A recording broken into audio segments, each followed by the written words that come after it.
lost crystal skulls. Legend tells us there are 13 of them left for us by an ancient civilization, or even from beings not of this world. You have an artifact that seemingly can't be made by humans on this planet. They are objects of rare beauty and a universal symbol of death. You look at it and it's glowing. Of the handful of skulls that have been found, most are human-sized, carved of quartz crystal, and believed by some to have strange powers that baffle scientists. The moment you carve a crystal into a skull, something happens.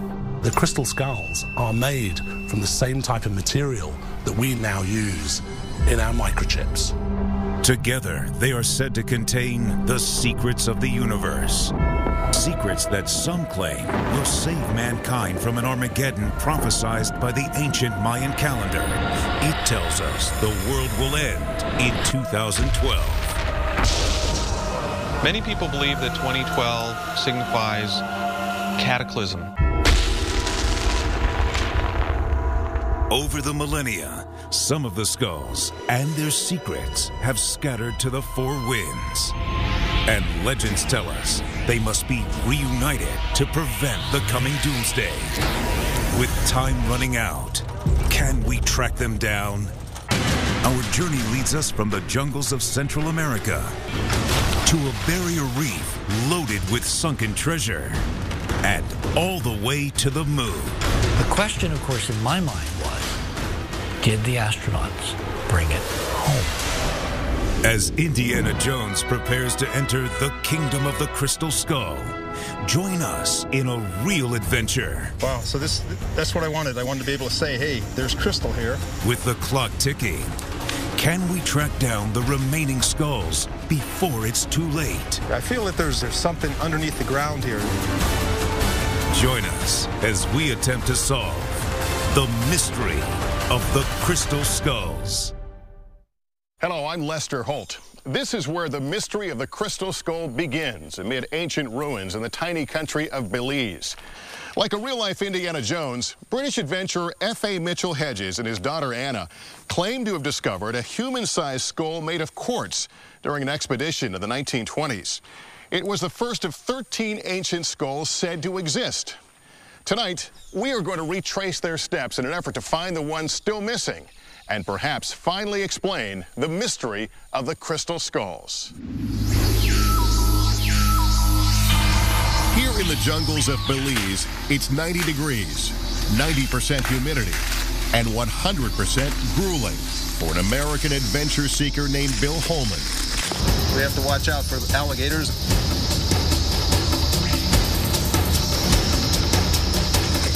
I feel that there is something here. Officially, he's trying to retrace the steps of a famous explorer. But little do the people here know, he's searching for his personal holy grail. He's going to track down a missing crystal skull. Yeah, this is an opening. This is a doorway, and I'm going to try to open it up and see what's down in this thing. There are several legends swirling around crystal skulls, and their origins are shrouded by the mists of time. Some say the crystal skulls were carved by Maya artisans and offered to the gods. Others say the skulls were created by an ancient and advanced civilization, like Atlantis. And there are those who believe the skulls are extraterrestrial objects, left here as crystal repositories of great knowledge. Now, although this might sound at first a little far-fetched, one has to remember that the crystal skulls are made from the same type of material that we now use in our microchips. And if you think of the amount of information that we now store inside a tiny quartz crystal silicon chip inside a computer, just think how much information might be stored inside a crystal skull. Only a handful of scientists have been able to examine the crystal skulls, and the results of these experiments are mixed. It's only increased the mystery and controversy surrounding the skulls, leading some to claim the skulls are fakes. The various crystal skulls, not one of them has any real documentation as to where it came from. To classify these skulls is very interesting because the science, which we're dealing with now, the sciences of anthropology and archaeology, they can tell us very little. Basically, you can't date crystal. Although there are thousands of crystal skulls in existence, some coming in spectacular shapes and colors, most of the experts we spoke to agree there are a total of 13 ancient crystal skulls. These skulls are thought to be thousands of years old. There is a general consensus that only 8 of the 13 ancient crystal skulls have been discovered, and this expedition has been launched to find one or more of the missing skulls. I feel that there's still a number of crystal skulls still left. I'm just kind of drawn to this place. If you haven't heard much about crystal skulls, you're not alone. They've occupied an obscure place in popular culture. They first appeared in newspaper articles in the late 19th century. Archaeologists began to study them soon after. By the mid-20th century, crystal skulls were on display in the British Museum, the Museum of Man in Paris, and the Smithsonian. A small number of books have been written about the skulls. And television programs like Stargate Atlantis have explored the legend behind these mysterious objects. This is incredible. All of that obscurity is about to change now that Harrison Ford fights the powers of evil to get his hands on a crystal skull in the new movie Indiana Jones and the Kingdom of the Crystal Skull. If there was ever a real-life Indiana Jones, then F.A. Mitchell Hedges would be him. He was tall, swashbuckling, a true adventurer. Here he is in the 1920s, hat on head and pipe in mouth, standing on the docks, watching as his boat is lowered into the bay. Soon he would be sailing off to British Honduras, now known as Belize, for an expedition. He really went out there into remote areas. He searched for lost cities. He lived with Indians in the jungle. He believed he was discovering evidence of Atlantis. And it makes a lot of sense that someone like him would ultimately come into possession of the famous crystal skull. His adopted daughter, Anna, says she found the skull while her father was excavating the Maya ruin known as Lubantun. Just before my 17th birthday, I went for a climb. And the sun was very, very strong. And I saw something shining back in my face. And I got very, very excited. So I went and told my father. And the following morning, before I got up, he had everybody getting to move the stones from the top of the building. And then when the hole was big enough, I was let down with 2 ropes and a light on my head and on my shoulder. And that's where I found the crystal skull. But instead of giving the crystal skull back to the Maya, Mitchell Hedges is said to have spirited the skull out of the country. The year was 1924. 84 years later, this man, Bill Holman, is the keeper of the world's most famous crystal skull, an object so valuable he keeps it locked away in a safe in his hometown in Indiana. But as Bill travels from the United States to Belize, he is convinced that authorities there will seize the original skull if he dared to carry it across the border.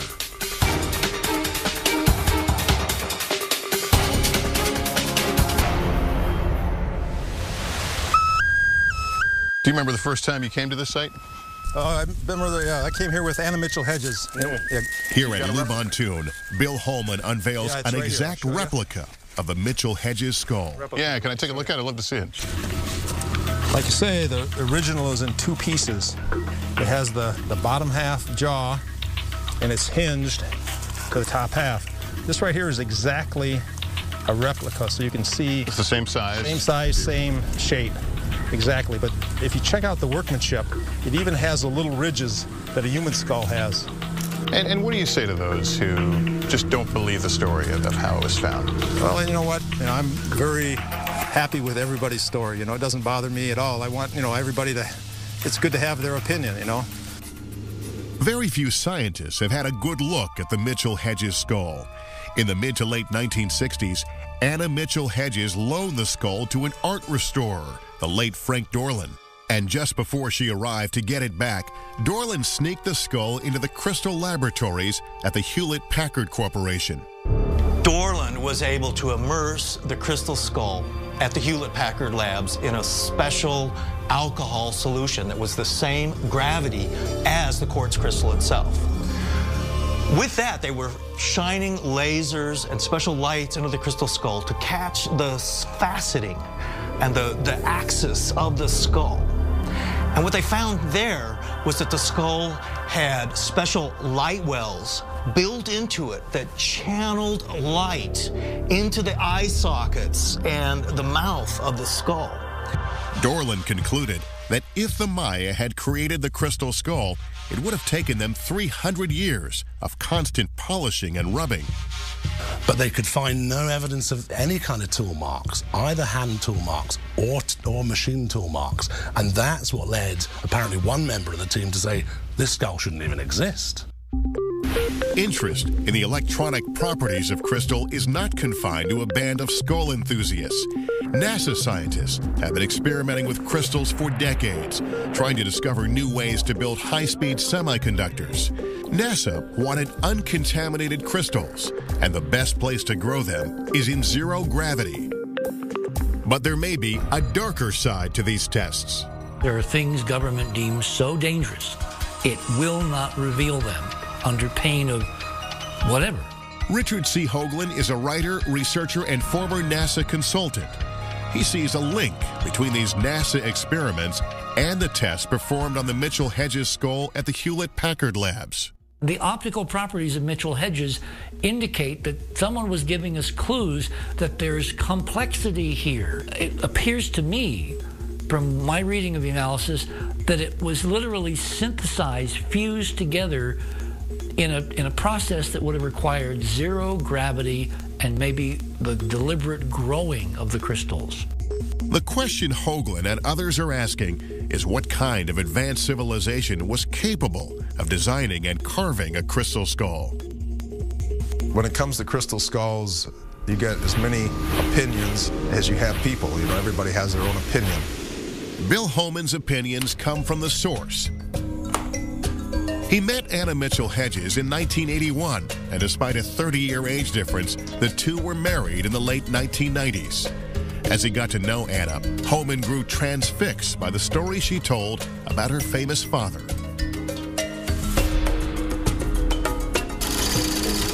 And we arrived in Belize, and we went into the jungle, which was very difficult. And we arrived near Lubantun, and my father stumbled on a stone there, and he shouted to the world, "We can't be very far from this lost city." What inspires me about Mitchell Hedges is, in this day and age, there's no real heroes, okay? Mitchell Hedges, Anna Mitchell Hedges, they are my hero. You know, they're someone that you can look up to for something they've done in their life that they believed in, and they gave their whole self for it. Over the years, Anna shared many of her most guarded secrets with Bill, stories hinting at the unfinished business her father left behind. Anna handed Bill original documents, never-before-seen photographs, and hand-drawn maps, all pointing to the location of buried treasure still languishing in the ruins of faraway places. And then, before she died in 2007, Anna handed Bill her most prized possession, the crystal skull.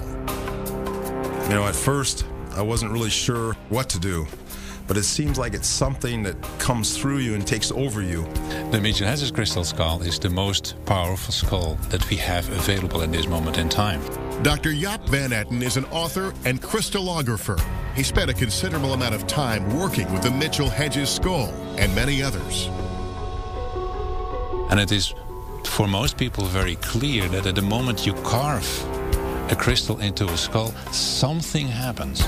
And that something is defined as the energy of the crystal is moving in frequency.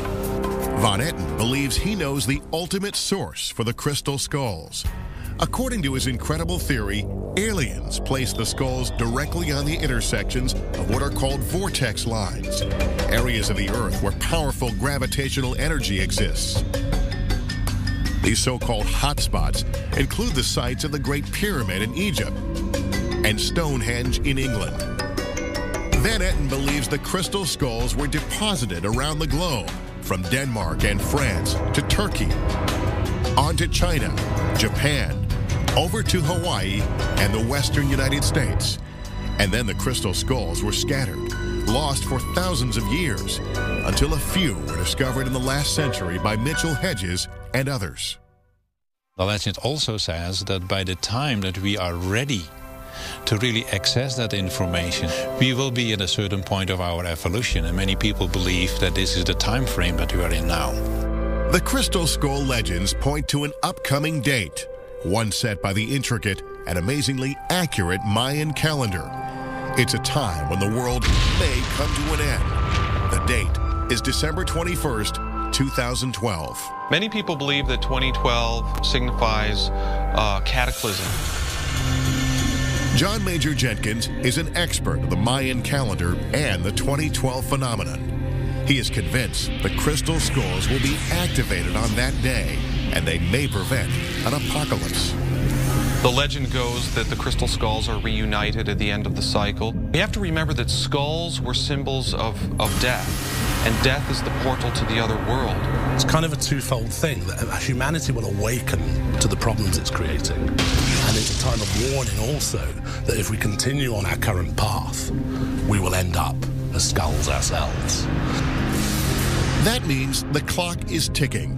All of the original 13 crystal skulls must be found and in place before 2012. Bands of crystal skull believers are gathering. Skull experts are researching, measuring, and in the most unexpected places, people are focusing intense energies on the crystal skulls. Staring into a crystal skull is fine for some people, but Bill Homan is a man of action. Along with his son Brett, Homan runs one of the top karate schools in the country. He's an 8th degree grandmaster. Karate, to me, it's a way of, setting your goals. You want something, and you see what it is, and you take the steps it takes to get there. And the steps Bill Homan is going to take to find a crystal skull will be difficult ones. There are 13 crystal skulls in the legend. By most accounts, 8 of them have been found. 5 are still missing. No one on Earth has more of an inside track on where to find the others. He's got the records. He's got accurate photographs. He's even got a map. And with Sci-Fi Channel's help, he's got a plan worthy of his late father-in-law, F.A. Mitchell Hedges. We're going to Belize. We're going to be looking for crystal skulls. According to the Mayan legend, there's still a number of crystal skulls down there. Still ahead, a grueling hike leads to the unexpected. Have we stumbled on the remains of Atlantis? This changes our notions of history and civilization. Also ahead, why some think the government isn't telling us about the connections between the skulls and extraterrestrials. Is it possible that the folks at Area 51 figured out how to talk to this thing? But first, a dangerous voyage, upriver and into forbidding territory, tracking down the remaining skulls before a Mayan calendar doomsday. When that time arrived, the skulls would be vital to the survival of the human race.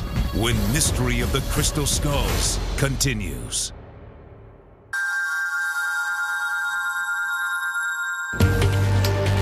For Bill Homan, the race is on to find at least one of the missing ancient crystal skulls, a race to prevent a possible Armageddon. The quest is deeply personal.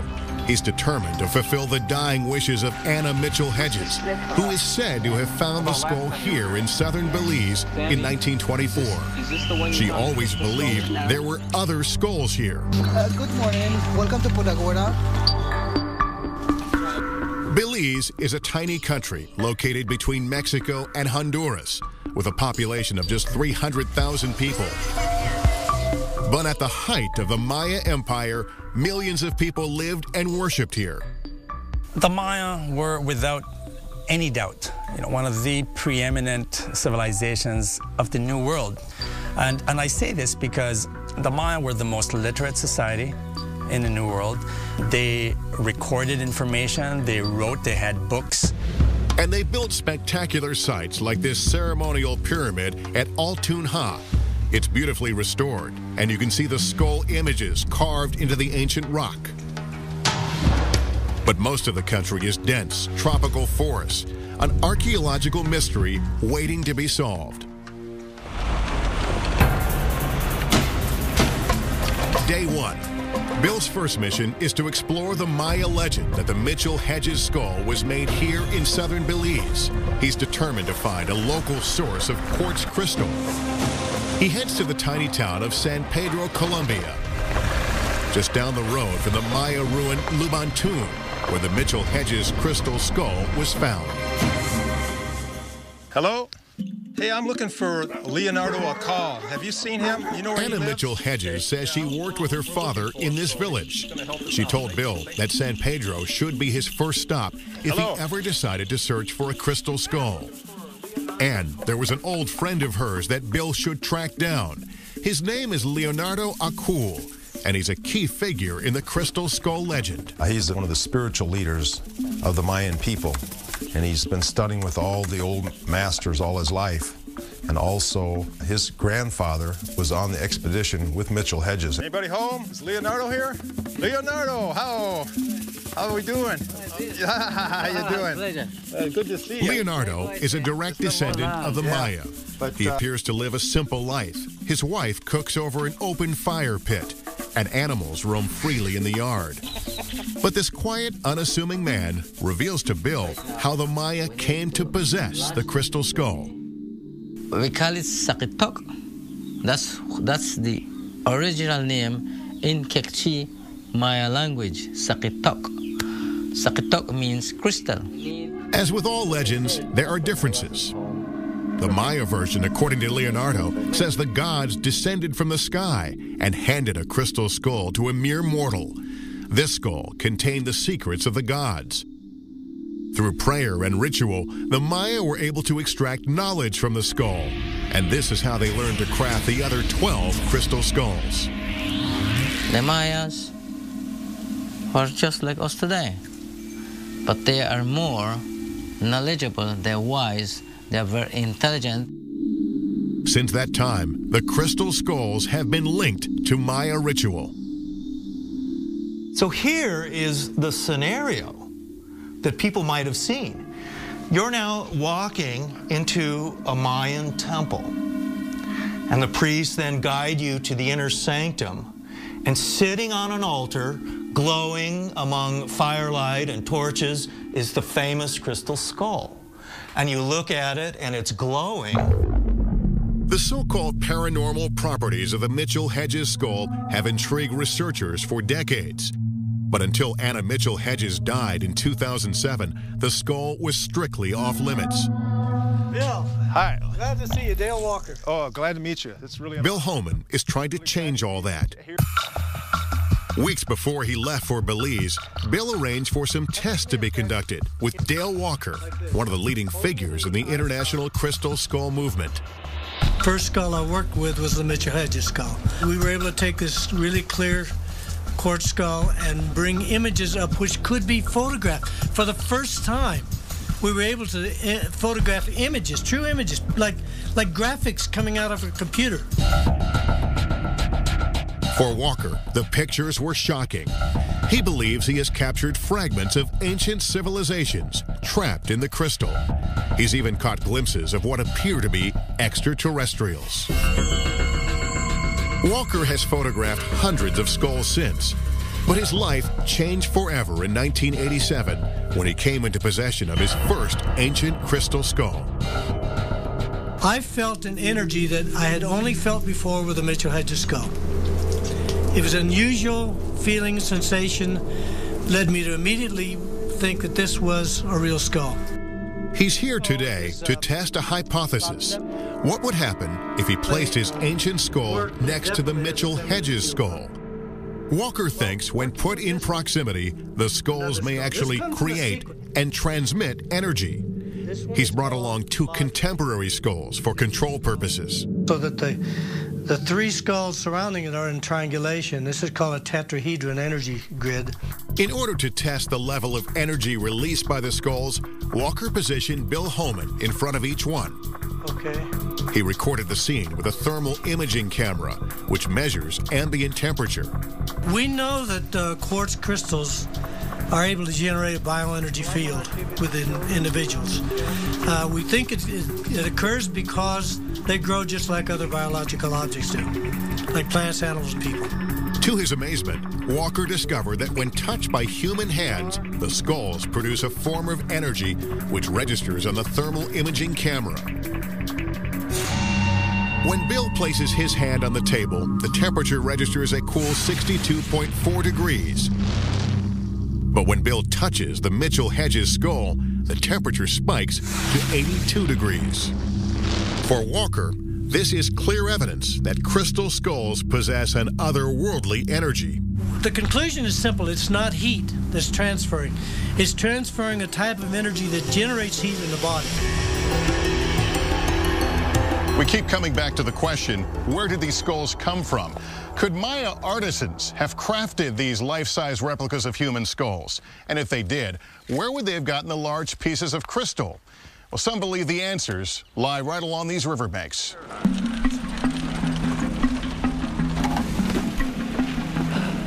Early the next morning, the local Maya spiritual leader, Leonardo Acul, leads Bill Holman to the banks of the Columbia River. Let's go, Leonardo knows of a spot 5 miles upstream where large chunks of quartz crystal are rumored to have been found.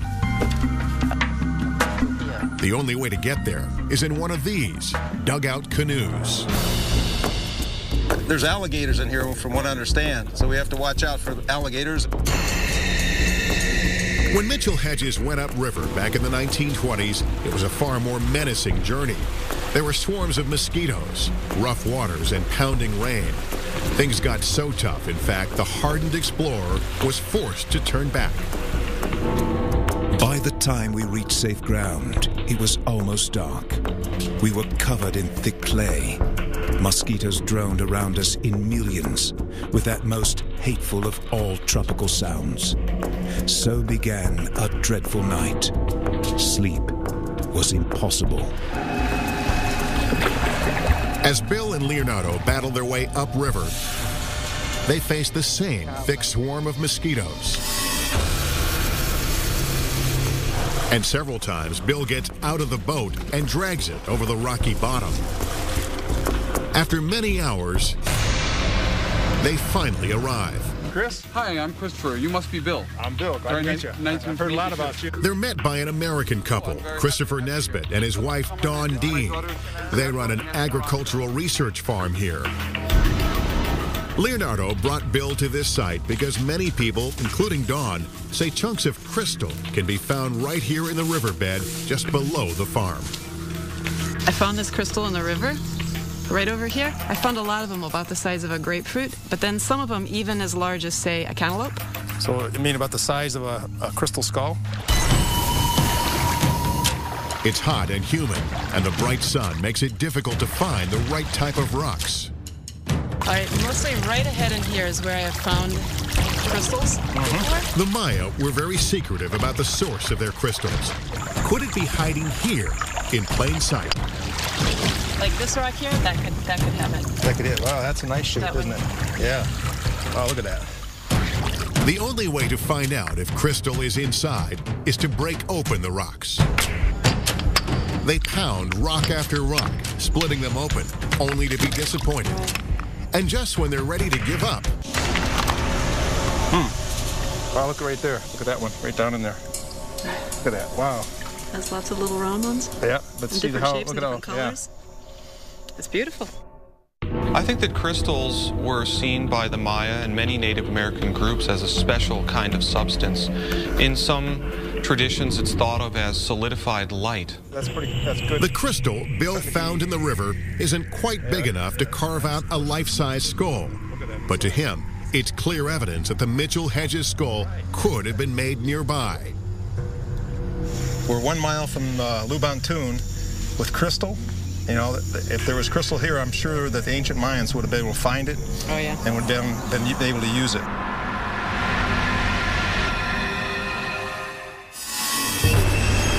Coming up, cracking the secrets of the skulls. Will it explain a host of other ancient mysteries? The crystal skulls appear to be produced by a technology that we can't reproduce. Perhaps the answer is located far, far away on Mars. What we saw was a mesa that looked kind of like a quirky face. Back on Earth, finding an ancient Maya city. Or is it evidence of Atlantis? There's something underneath the ground here. When Mystery of the Crystal Skulls continues.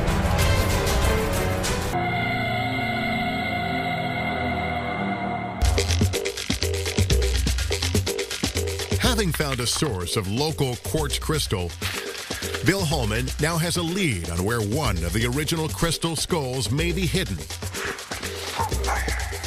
He's learned from his trusted Maya source, Leonardo Okul, that there's an abandoned ruin on this property. It's a site called Ushbantun. And according to Christopher Nesbitt, it's somewhere at the top of this mountain. It's probably a suburb of nearby Lubantun. And it's an area with a lot of terraces, housing terraces, house mounds. You can point at all the different hills over there, and they all have ruins on top of it. So up the hill they go. First, they have to pass through a dense grove of trees. The heat and humidity is withering. The thickness of the forest, claustrophobic. That's a big bamboo. Even the ants here are mean and nasty. He's got a big head, very powerful jaw muscles. He's got spikes on his thorax that'll make you bleed, and he can cut right into your skin. Little suckers bite. That is the amazing thing about this hike. As Bill and Chris climb up and up the mountain, tiny bits of the ancient Maya past jab at them from underfoot. Cut stones, hints of an outcropping. From here on in, it's going to be bushwhacking. Bill suddenly realized he was literally climbing up the side of a pyramid. At one time, there were thousands of people living within eyesight of here. This is a very inhospitable place to have a city and an urban environment. Ushbantun is a logical place to search for a crystal skull, since it shares many similarities with Lubantun, the site where the Mitchell Hedges skull was said to be found. The curved edges there are rumored to be identical to those found at Lubantun. So is the manner in which the walls were built. Lubantun may be actually older than other Mayan cities. There's something special about it. It's near the coast. It was possibly a Phoenician port city, and certain ports like Lubantun and Tulum were essentially Atlantean ports. In other words, Lubantun and neighboring Ushbantun may have been part of Atlantis, the lost continent from Plato's enigmatic tale. Atlantis, a powerful empire thriving thousands of years before the dawn of civilization. Plato is pretty specific in saying it's out in the Atlantic. Well, as you go into the Atlantic, you have the Azores, which are part of Portugal. They are part of the mid-Atlantic ridge. But as you go farther into the Caribbean, you have islands like Cuba, the Bahamas, also islands like the Bay Islands off Honduras. All of these places were on the mind of Mitchell Hedges when he originally set sail for Lubantun. He believed this ancient site was Atlantis, and he hoped to find archaeological evidence to prove it. Is the crystal skull that proof? Is the crystal skull an artifact from Atlantis? If so, it would blow a hole in the accepted theory of human evolution. Mainstream historians are telling us that civilization is only 5 or 6 or 7,000 years old. The story of Atlantis is saying that civilization is older than this. Civilization is going back 10, 20,000 years. If civilization is that old, and maybe the crystal skull is that old too, then this changes our notions of history and civilization. And some researchers believe if we could crack the code that is written inside the crystal skulls, then we may find the answers to ancient mysteries. They might tell us who built the monoliths at Stonehenge, or explain the strange figures cut into the earth in Peru called the Nazca lines that some say were created to be seen only from outer space. The crystal skulls appear to be extraordinary emblematic artifacts produced by a technology that we can't reproduce. And we have to now go back with 21st century technology and find out what it's trying to tell us. Connecting the dots between ancient astronauts and mysterious objects like the crystal skulls is an all-consuming passion for Richard Hoagland. He's a former NASA consultant, and for the past 25 years, he's been investigating and heatedly challenging the U.S. government. His new book is titled Dark Mission: The Secret History of NASA. Ignition, liftoff. Hoagland began building his case after the 1976 Viking 1 mission, which went in search of life on Mars. And they were passing over a northern region, a northern desert of Mars called Cydonia. And they photographed this very strange looking thing. Well, what we saw was a mesa that looked kind of like a quirky face. That quirky face is now known as the face on Mars. The image created an international sensation. It was a humanoid face, indicative of a potential human civilization that had once lived on Mars, that had built amazing structures in its immediate vicinity that look eerily like pyramids. It's a mind-blowing theory. An ancient civilization thriving on Mars millions of years ago. Hoagland continued to study the face. As he did, he began to piece together a truly revolutionary theory. This face on Mars, 35 million miles away, may have been replicated by an ancient civilization on Earth. It has a left and a right half. The left half is feline. It looks like a lion. The right half is hominid. And we find on Earth, particularly in the Mayan cultures, we find all kinds of artwork where you have a fusion of two creatures. In the Maya world, mythology and astronomy go together, and various mythological deities represent astronomical features. So for the Maya, the Milky Way was thought of as the great mother in the sky, and the center of the Milky Way galaxy would have been her womb, the place of rebirth. Hoagland believes this ancient civilization was not confined to Mars. It probably was a solar system-wide civilization, in which case they may have also left stuff on the moon. And that stuff on the moon, claims Hoagland, was made of crystal. There's this incredible crystalline geometry arching above the moon's surface, and there's this incredible set of brilliant beads along the surface that can only be refracting because they're chunks of glass. Using a computer, Hoagland claims he is able to enhance official NASA photos. What he sees are remnants of incredible structures on the moon's surface, enormous towers of crystal, spectacular crystal domes. The moon, a massive crystal outpost of an ancient civilization based on Mars. Then, Hoagland says, galactic disaster. Mars got smashed. Mars is a place which underwent an incredible, horrible catastrophe. The impact reverberated throughout the solar system, sending debris hurtling into the moon.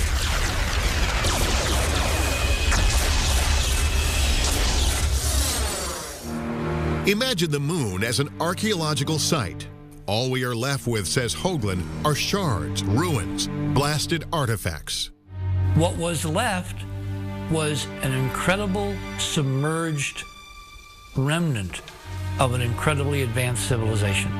At the site of a crater investigated by the Apollo astronauts, Hoagland saw another mysterious object.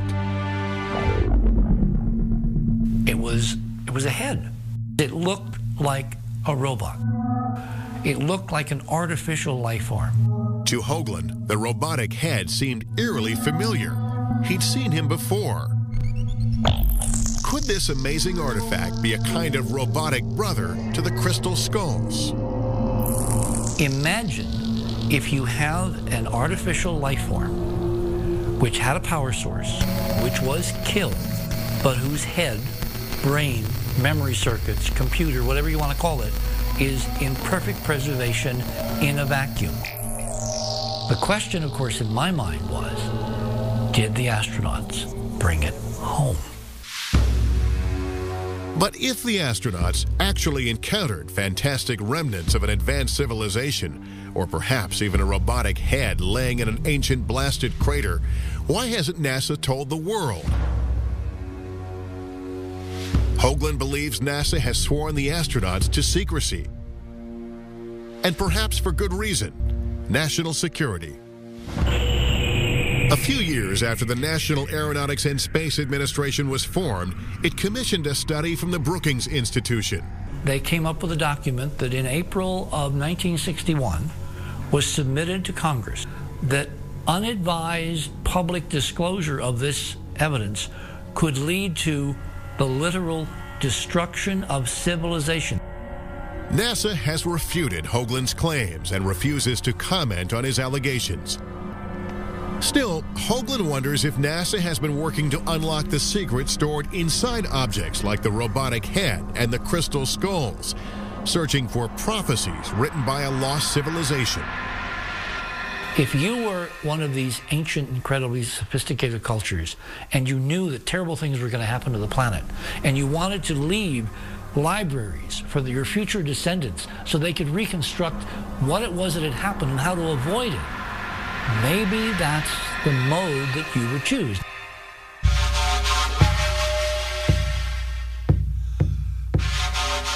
As incredible as Hoagland's theory is, it sounds remarkably similar to stories told in this small village in southern Belize. The legend tells us that the crystal skull is not made by earthly men like us here. It comes from an alien world. We say it's an alien because they are not like me and you. These aliens are from the different dimensional world. Whether guided by alien gods or earthly ambition, Bill Holman is nearing the top of the mountain. Underneath his feet is an ancient Maya pyramid, the lost city of Ushbantun. Didn't you say that some of the, like a king or some of their family might be in this area? The theory that I've heard from archaeologists is that a branch of the royal family lived here. As he neared the summit, Bill could feel the presence of the ancient Maya. It's around this time that most explorers start to think about the curse surrounding crystal skulls. There are some who say that perhaps the crystal skulls are cursed. In fact, Frederick Mitchell Hedges described his skull as the skull of doom and said that it had been used in ancient ceremonies to will death. Okay, Bill, well, this is about as far as we can go without actually hacking a new trail. I'll hand you off and let you go. According to Christopher, the top of the pyramid is up there somewhere. So Bill will have to hack and hack his way through the tropical forest. Finally, Bill stumbles onto something.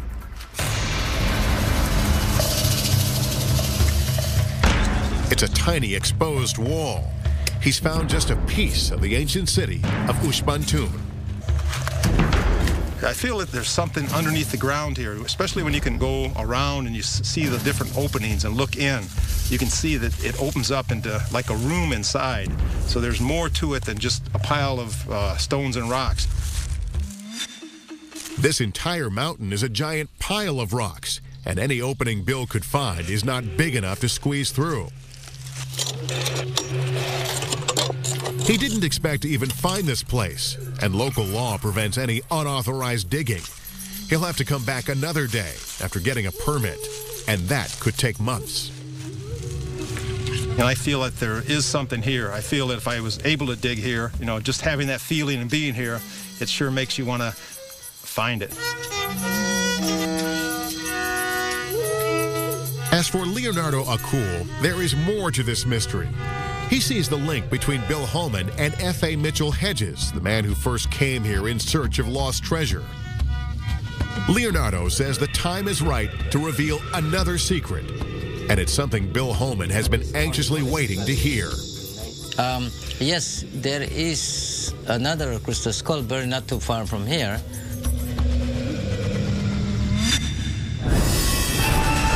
In the next hour, we widen our search as the hunt for skulls brings us onto the high seas and a spot littered with buried treasure. We're going to go down and scour the area and see what we can come up with. But with underwater currents threatening, it's a little dangerous too. Things are about to get rough. And an ancient prophecy drives the mission. The Mayan calendar foretells cataclysm in the year 2012. They believe that the skulls are emerging now to change the course of humanity before it's too late. When Mystery of the Crystal Skulls continues.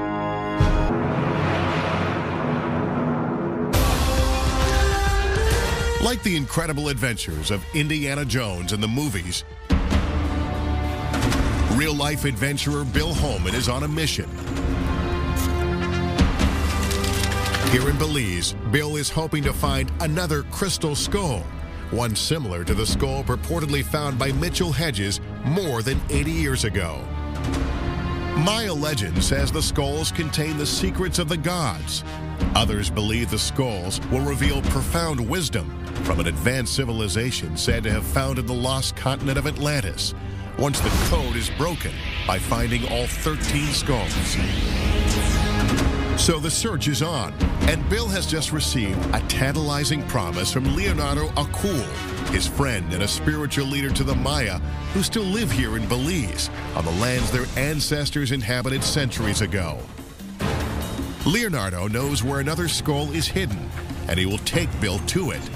But first, Bill will have to be patient until the time is right to go there. With limited time, Bill decides not to wait around, but to travel to the island of Roatan, just off the coast of Honduras for a couple of days. Mitchell Hedges lived on Roatan for 7 years in the 1930s, and Bill says there is some evidence that he may have even found and hidden a second skull on or around the island.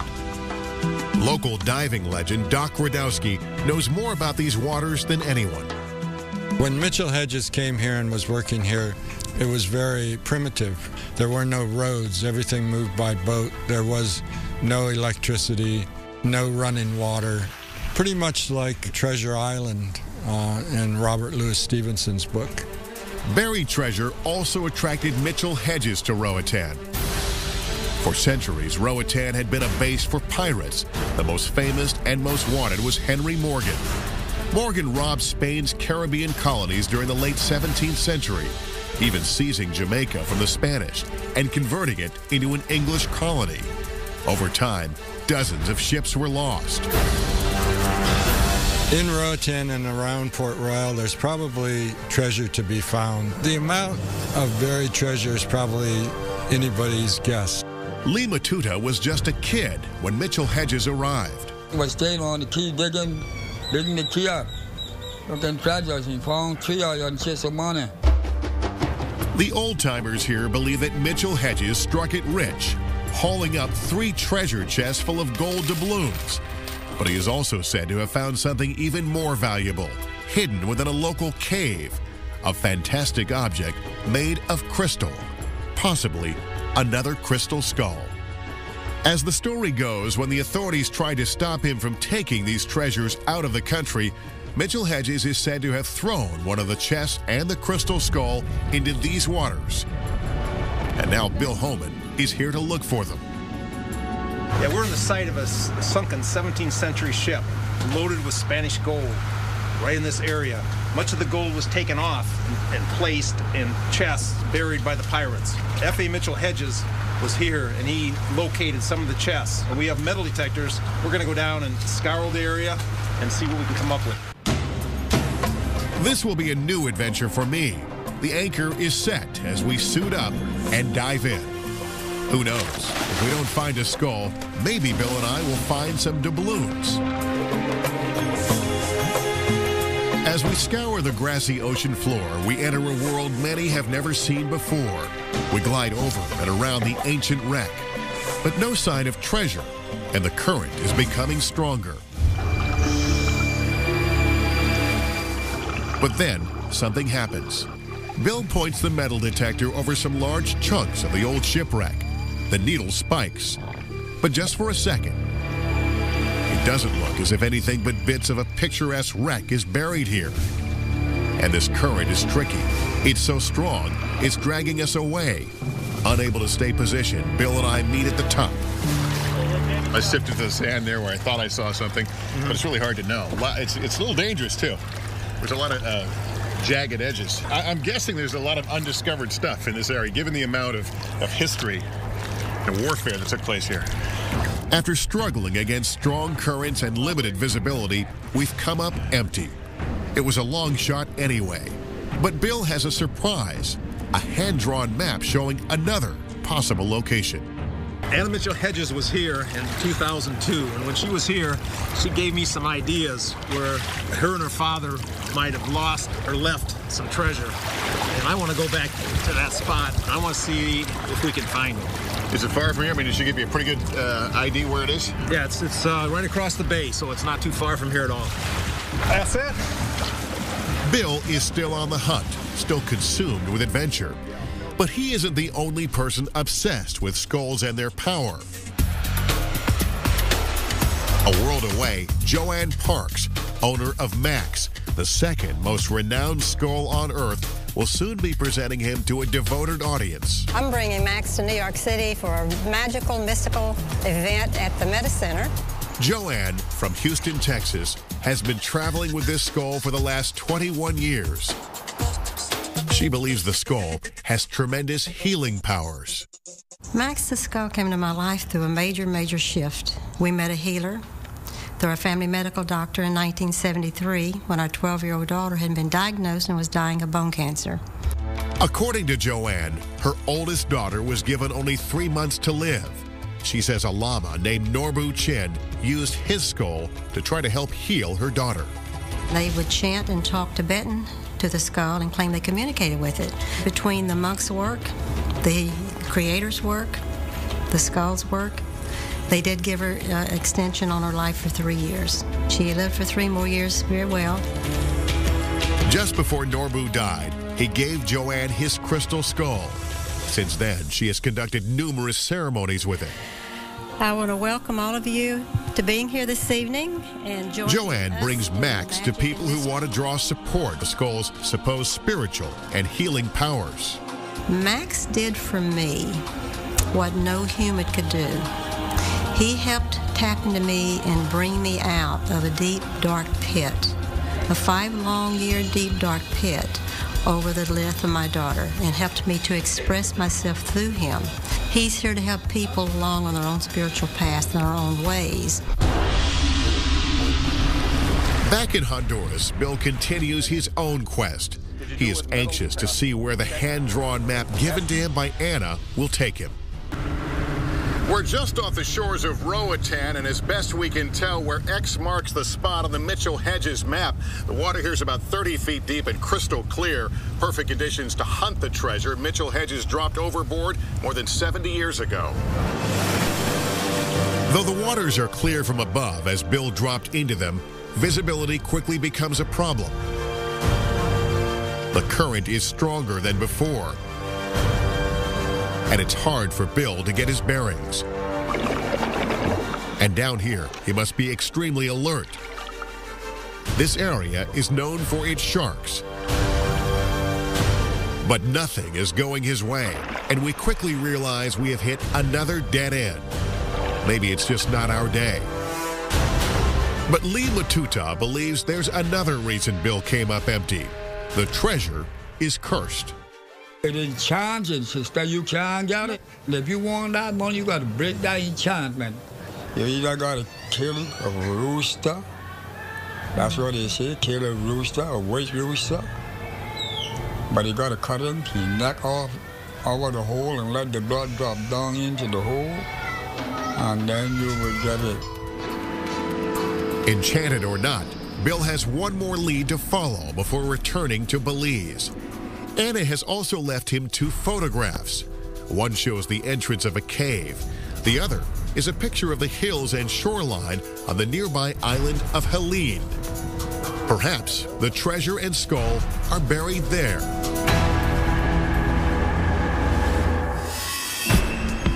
Just ahead, we go into the lab to find out what science tells us about the skulls and a possible connection to extraterrestrials. It would put out all kinds of sensory phenomena. And later, our expedition lures us into a tight spot, a claustrophobic's nightmare, when Mystery of the Crystal Skulls continues.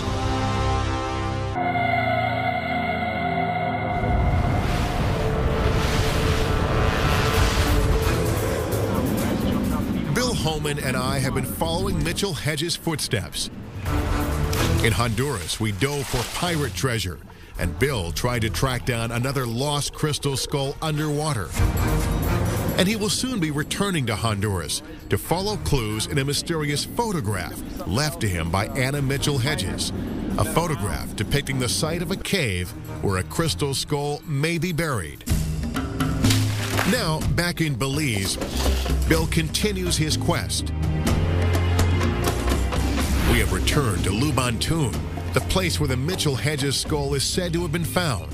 And I have a few hard questions for Bill, hoping to get to the bottom of where the skull ultimately came from. You've come here with Anna before. She remembered pretty much everything.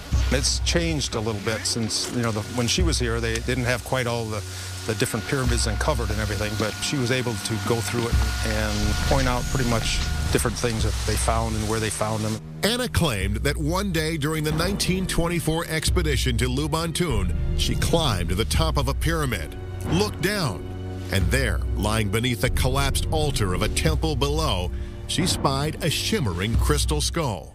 Now, the actual pyramid where she was lowered down into, that pyramid doesn't exist? Well, what they did is they've somehow taken it down. She said that it was a large pyramid, and they kind of took the top off of it. You know, I never take anything for face value. I always try to weigh it out. She never wavered from what she said of finding it here. It left no doubt in my mind that she was here. She did find it. But were the Maya capable of making such an incredibly intricate object? I spoke with Dr. Jaime Awe, director of the Belize Institute of Archaeology. Do we know if the Maya worked with crystal? Oh, certainly. We have found crystal objects in some cave sites that I've worked in. So, yes, you know, to the Maya, crystal was a very important, very interesting, very significant type of rock. Did they have the technology to create something like the crystal skull? I am totally convinced that the Maya were capable of producing these types of objects. Still, Jaime Awe doubts that the local Maya crafted the Mitchell Hedges skull. And though Anna Mitchell Hedges claims she found the crystal skull at Lubantoon, Awe and other researchers question her story. Anna does not appear in any of the published sources about Lubantoon. I don't know that she was ever there. Can you go out just a little bit? Sure. In fact, Jane Walsh, an anthropologist at the Smithsonian Institution in Washington, D.C., thinks she knows where it came from. Mitchell Hedges purchased the skull at Sotheby's in London in 1943. I have copies of the catalog when the sale took place. I know how much he paid for it. But Bill Holman has a different interpretation of that story. He says Mitchell Hedges had left the skull with a friend, and the friend's son had put it up for auction. When Mitchell Hedges heard about it, he rushed to Sotheby's. And Mitchell Hedges got there, but he could not get it out of auction because it already had been put in and it was already listed. so he had to bid on his own skull to get it back. In the past, Walsh has examined some of the most famous crystal skulls, 2 at the British Museum and 1 in the Smithsonian's own collection. Welcome back. Using an electron microscope, she first took images of an ancient stone carving. She says that the ridges look rough and irregular because the artist used primitive tools.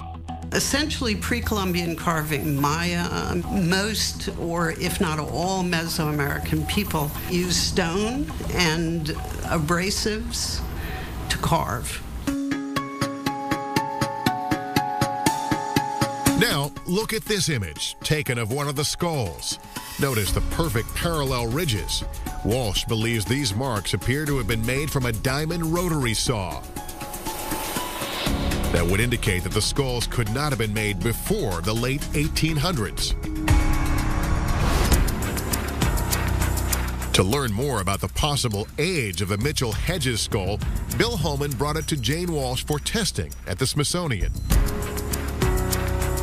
I took some silicone molds of some of the carved elements of the skull, which I later looked at under a scanning electron microscope.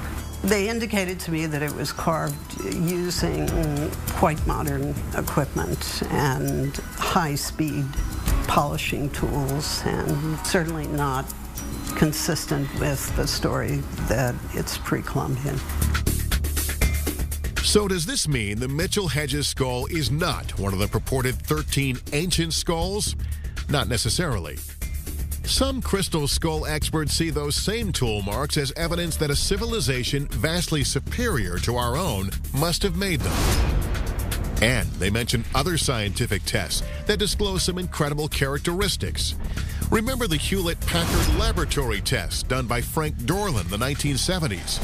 In that examination, the reported properties of the Mitchell-Hedges skull seemed miraculous, almost otherworldly. Frank Dorland, who studied it for Hewlett-Packard, actually came to the conclusion that the skull might well be over 12,000 years old. And what he found about the crystal skull completely amazed him. He found that it would put out all kinds of sensory phenomena, from sounds to smells, and that particularly the skull would actually glow and light up at certain times. And they also discovered that the skull was made from a particular type of quartz known as piezoelectric silicon dioxide, which we now use in all our electronic devices for information storage and communications. So maybe there's something in the original legend that said the skulls are containers of great knowledge or means of communication between the worlds. So think of it as a kind of a solid-state CD, a three-dimensional CD, and the optical properties of Mitchell-Hedges indicate that someone was giving us clues that there's complexity here. You should preserve this, you should iconize it, you should worship it, you should keep it safe until you have evolved the technology to read what it says. One of the most interesting things that some people say they've seen inside a crystal skull is the image of a UFO.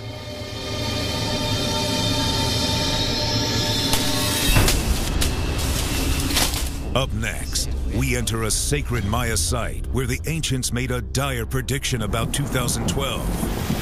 For the first time in 26,000 years, the Earth is lining up with the galactic center of our Milky Way galaxy. A coming cataclysm that only the reuniting of the skulls can prevent, when Mystery of the Crystal Skulls continues.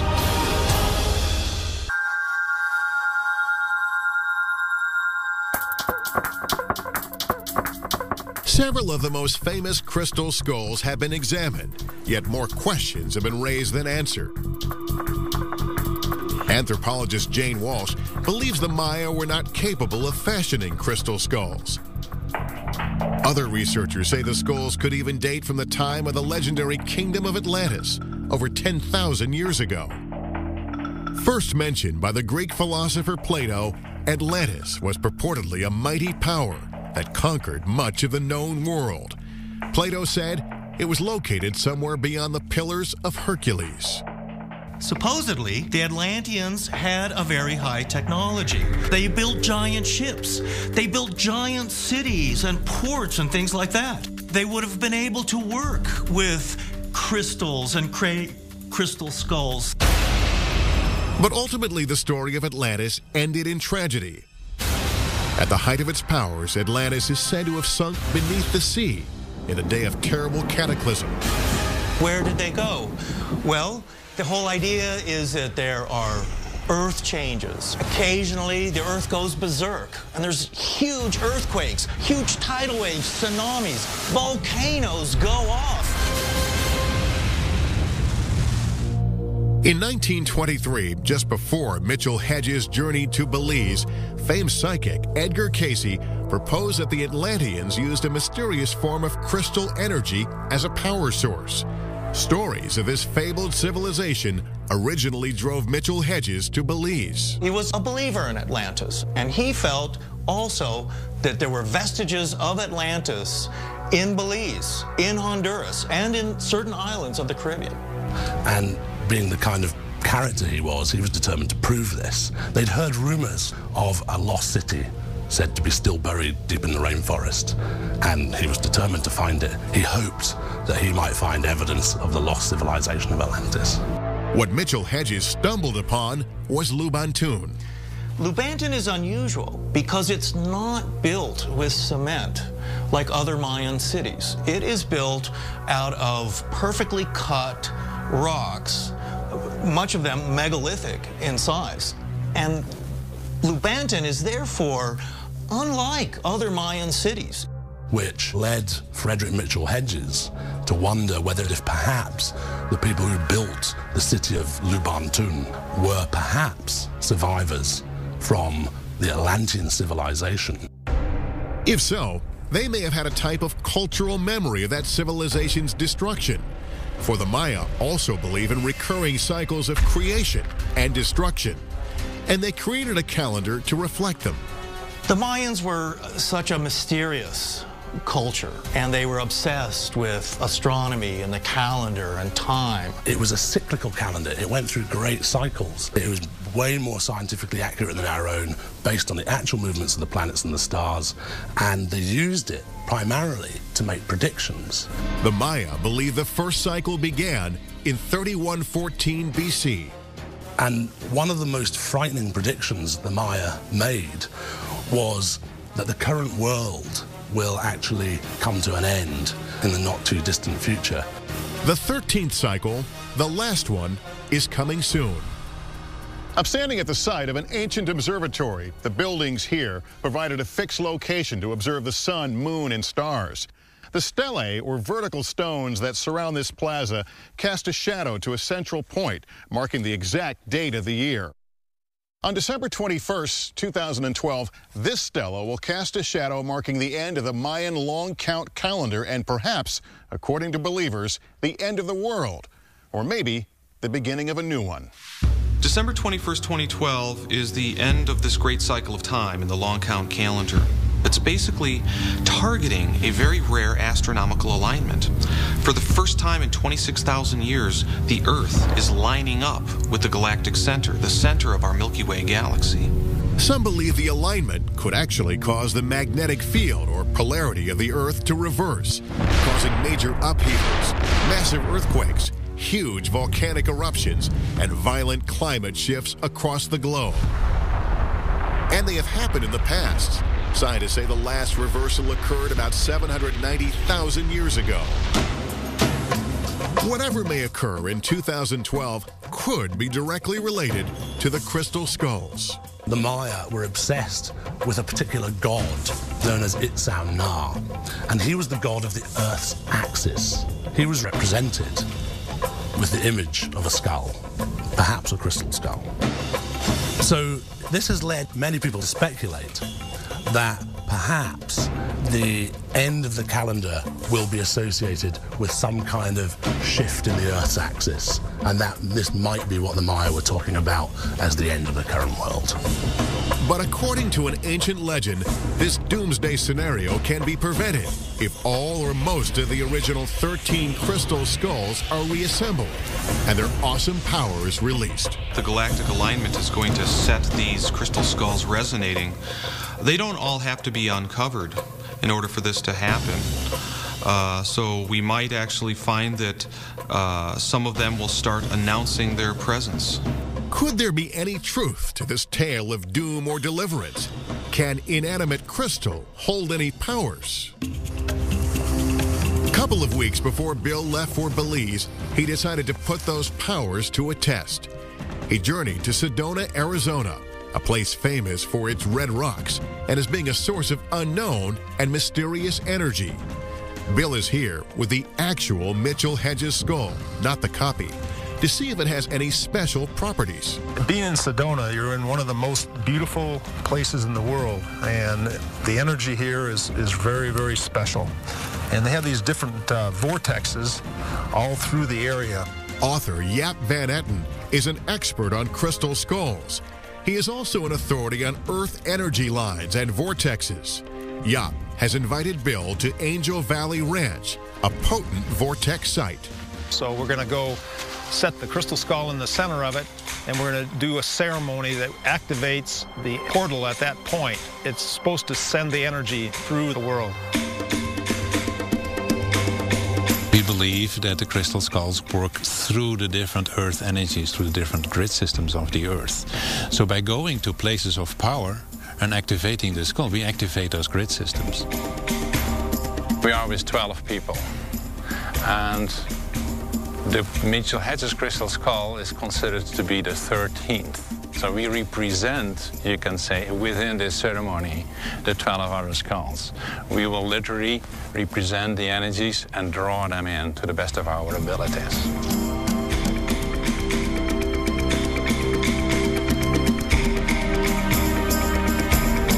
Interestingly, Native American legends also venerate the crystal skulls. The Native American version of the legend says that there are 13 planets in the universe that are inhabited by human life, and that there is one skull for each of these planets, and a 13th skull that will one day connect all the various elements of the human race that are spread across the cosmos. And in an example of art imitating life, the cosmology and myths of the Battlestar Galactica television series also mesh with those of the Native Americans. There's a 13th colony of humankind, is there not? Yes. The scrolls tell us a 13th tribe left Cobol in the early days. They traveled far and made their home upon a planet called Earth. Just ahead, a tip on another skull leads us to a remote island and into treacherous territory. Also ahead, why some say the skulls are at the center of a government conspiracy of silence. Can we learn the truth before the Maya doomsday of 2012? It's a time of warning that if we continue on our current path, we will end up as skulls ourselves. When Mystery of the Crystal Skulls continues.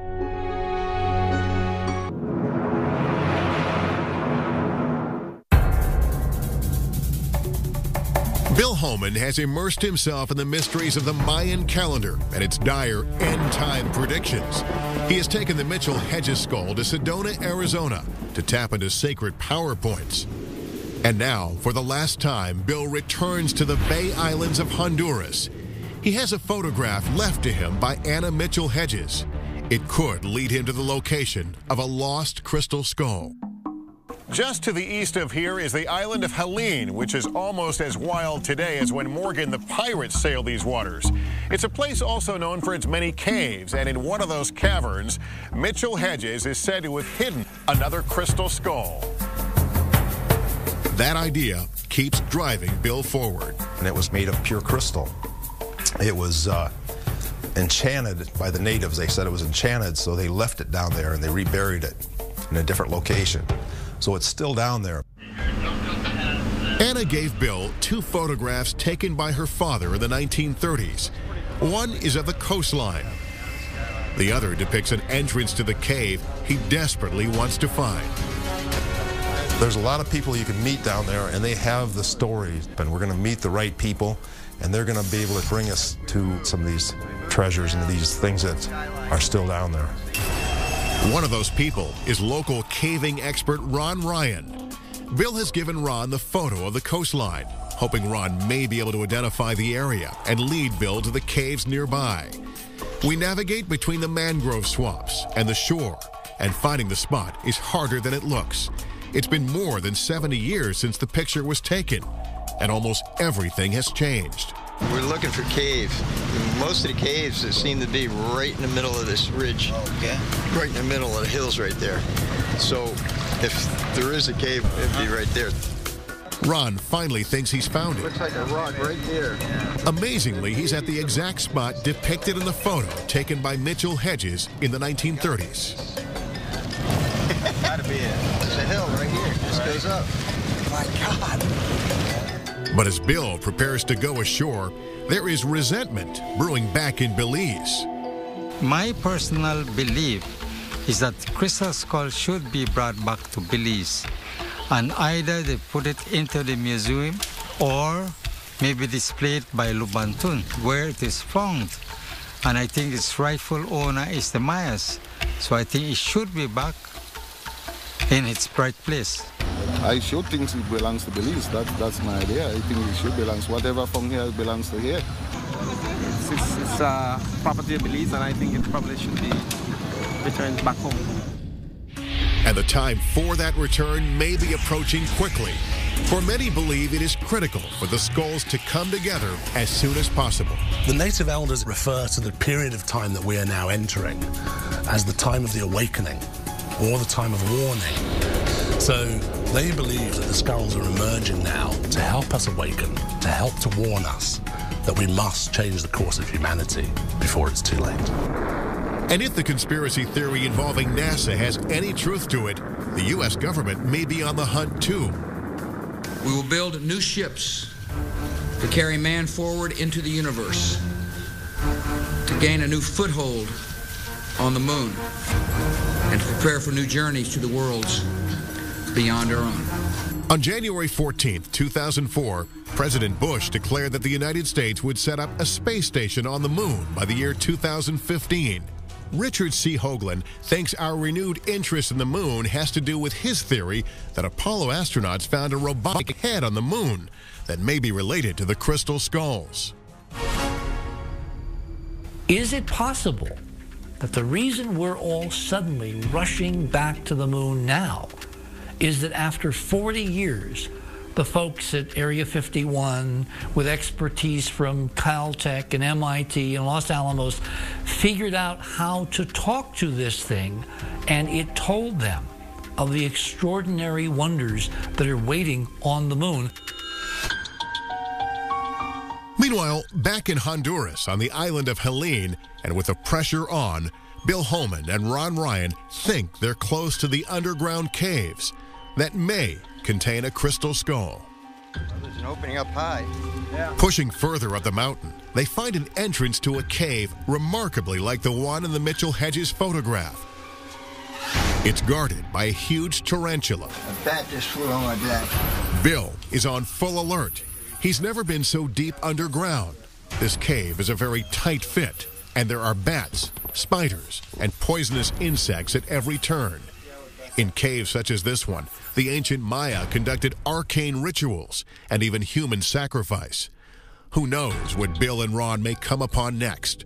But they don't give up. The descent is becoming dangerous. Ron almost falls off a crumbling ledge. Okay. But they continue until they can go no further. Hey, Ron, if you were here, where would you put the crystal? Where would be a good place to hide it? Well, I'd probably go down the smallest, deepest hole I could find, and where I'm standing here is actually, I can see down this hole over here quite a ways, but boy, I couldn't get in there. And probably if I really wanted to hide it, I would have put it down in that hole and then just buried it again. But if there is a hole below, it's almost impossible to get to it. The entrance is sealed over. It's solidified in there, so it's almost like somebody poured cement on top of it. So, I mean, that would be a perfect spot to hide something like that. If something is hidden, there is no way to get to it without blowing a hole through the rocks with dynamite. And that approach could destroy the site completely. Basically blasting, getting underneath this floor here. Strange as it seems, there may be another reason not to continue. Like the buried treasure in Roatan, if there is a crystal skull here, Bill half-jokingly believes it actually may have a curse upon it. They said it was enchanted. That's why they left it here. And maybe the gods are putting protection on it. What do you think? I would believe that. I would think so. It probably belongs here, and that's where it wants to stay. Bill once again returns to Belize and to his friend Leonardo Acul. Because Leonardo trusts Bill and throughout this adventure has found him worthy, he is about to reveal an incredible secret to him. There is a sacred ancient place, a holy site known only to the Maya of this region, a place that holds an ancient crystal skull. This will truly be Bill's last chance.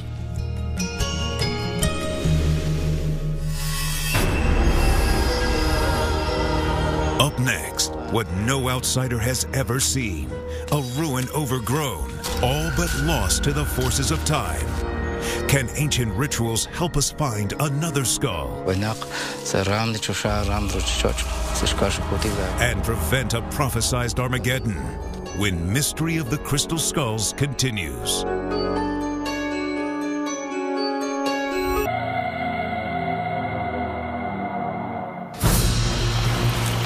It's Bill's last day, and though he has come up empty after crawling through dank and dangerous caves, things may be about to change. Remember before his trip to the Bay Islands, his Mayan friend Leonardo Acul had told him an amazing secret. Leonardo told me that there was a crystal skull buried in a chamber. So I'm not saying that, we can walk right up there and get it because, it's going to be very, very hard going and very impenetrable.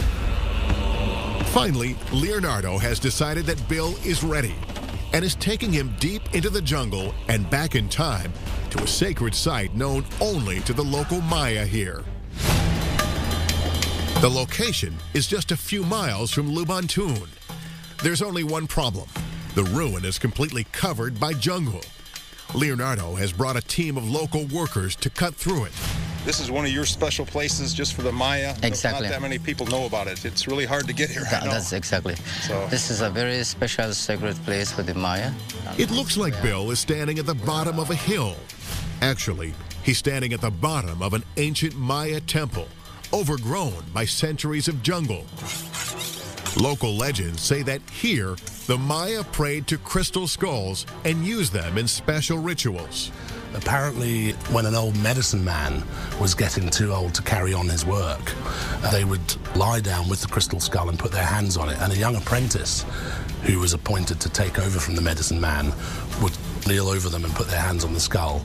And during the ceremony, while rites were being chanted, the old one would pass away and all their knowledge and wisdom would be passed through the crystal skull to the young apprentice.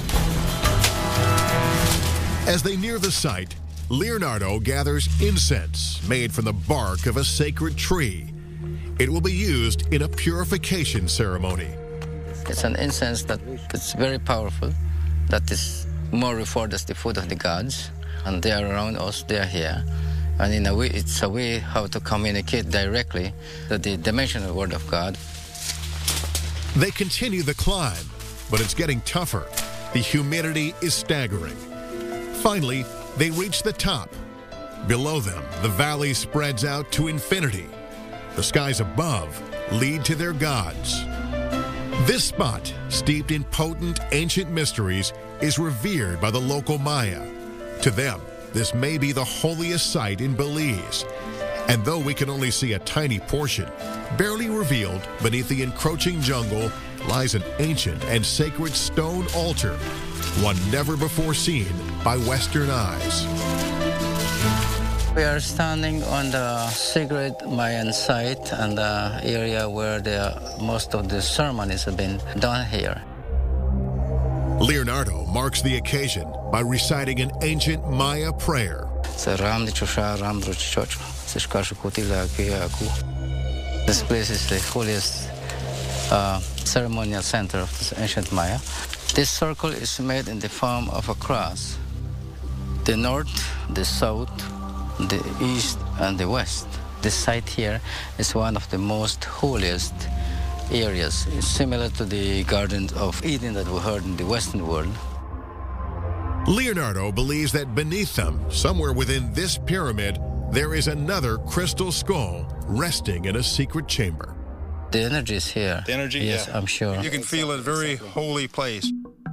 Bill feels that he has come close to finding a lost skull hidden somewhere below him. In the movies, Indiana Jones might actually dynamite the site to gain entrance to the temple below.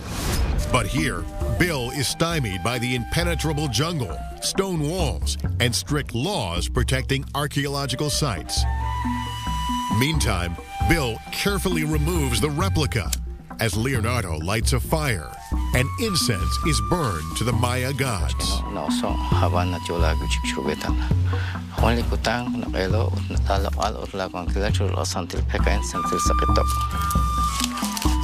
Inspired by the moment, Bill decides the time is right to give Leonardo one of his most precious possessions, a perfect copy of the Mitchell-Hedges skull.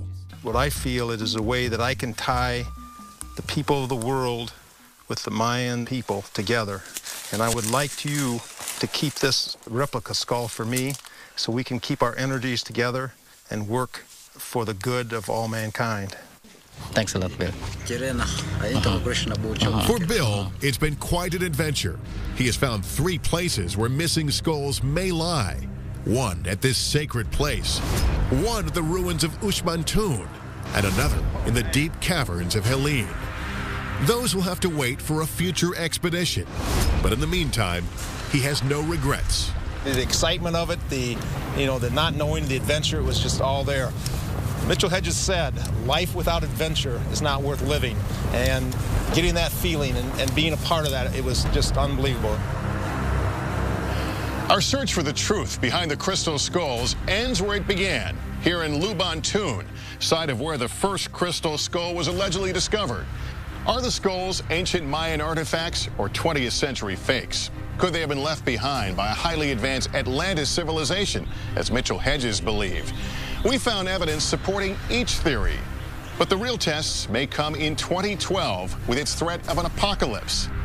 And as each Indiana Jones movie ends with a cathartic scene of the sacred powers of a relic unleashed, so too may the powers of the crystal skulls be unleashed for good or evil.